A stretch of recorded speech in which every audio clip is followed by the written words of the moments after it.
At a recent banquet, Réamonn Ó Ciaráin was introduced as Cuchulain's official biographer, and rightly so. His writing is a druidic vat of heroism, provincialism, slaughter, and playful decapitation, because really, is there any other kind? with a tantalising infusion of primal pagan passion. Tonight, actually, this is our first flash fiction where we've had no Esciliga, isn't that right? We're completely in Burla tonight. So tonight, Réamonn is reading The Prophecy Must Be Fulfilled, an excerpt from Cuchulainn, Ulster's greatest hero.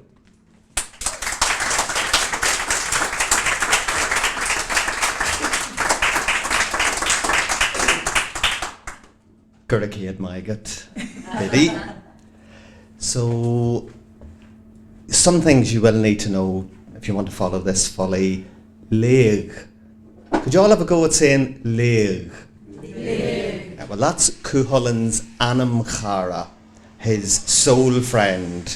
They shared the one soul almost. And Leig was with Cuchulainn from his first day at Auanwaha, here in Armagh, until almost at the very end. Well, he actually was there at the very end, but he may not have been, but he actually turned up. And also, Cuchulainn had 2 trusty horses, and like many animals in Irish mythology and mythology across the world, they almost take on human qualities. In fact, they could sense the fear and cry beads of blood, for example, but they were very, very loyal. They almost were our ancient brothers and sisters. And also a place where you can go to tonight if you want, near Knockbridge in County Louth, where there's a 3-metre high stone where Cuchulainn is thought to have died standing, tied up with his own belt. Very, very emotive stories here, and they're our own. Sad it is, said Leig, that it will be said around the fire tonight at Auanwaha that Cuchulainn is a master without a servant. If you must say those words, Leig, say them softly, for they rip open my heart. They went their separate ways. Leig, though, waited a while, watching his master to see what violence he would level on those who caused their parting. The hound ploughed through them, a warrior and a charioteer now on his own. With heart of courage and limbs full of strength, he stepped from his chariot and attacked the servants of the Fir Éireann, maiming and mutilating them mercilessly in reprisal for the injuring of his loyal Leig, his own servant. No small number of these hapless men fell in this assault. Then the hound vented the full of his rage on the horses of the invaders, injuring his own loyal steed, Leah Waha. Many horses were killed or grievously injured. Then he turned his attention to the warriors of Ireland themselves, launching a catastrophic and bloody swoop on their ranks. No bone or armour could withstand this horrific assault by Cuchulainn, hammering and tearing asunder all in his path.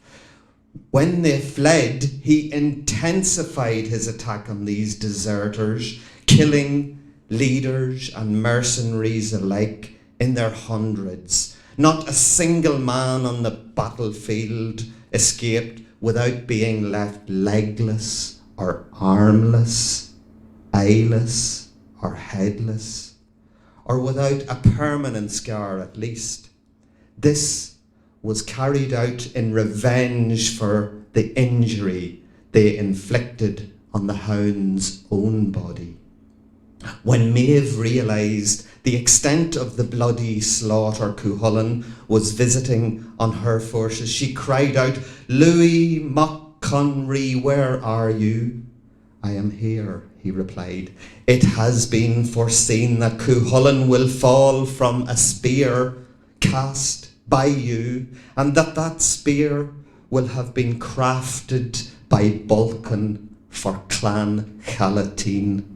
I now present you with that very spear." "The prophecy must be fulfilled then," Louis declared. This high-caliber warrior leapt forward like a lion and caught hold of the shaft of the spear, which had an extra sharp and extra broad head. He cast it at Cuchulainn.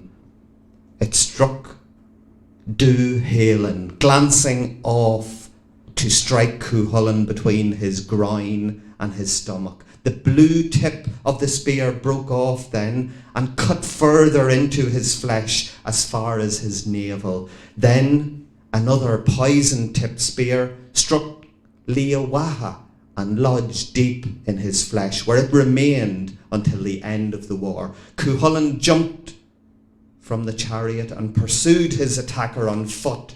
The fair Éireann scattered in all directions from his weapons. Even though he was grievously wounded, his innards fell from the gaping wound and down around his feet. The mocking Baive flew down to sip at the blood from his bowels. Cuchulainn yanked his innards away from Baive and let rip a huge mocking laugh, the last laugh ever to come from him. Then a white pallor of death altered his complexion. He made his way to a small lake nearby, where he washed his face and sipped some water. Then, unexpectedly, he saw his loyal comrade and servant, Laig, his Anam Cara, returning to help him. His courage rallied. Laig washed and dressed the gruesome wounds that were hemorrhaging his life's blood. The lake water turned red. At this time, an otter appeared and drank Cuchulainn's blood. And, as prophesied, Cuchulainn killed it, striking it with a stone. I will kill no more in this life after that animal. It was foreseen early in my life that my first great deed would be the same as my last.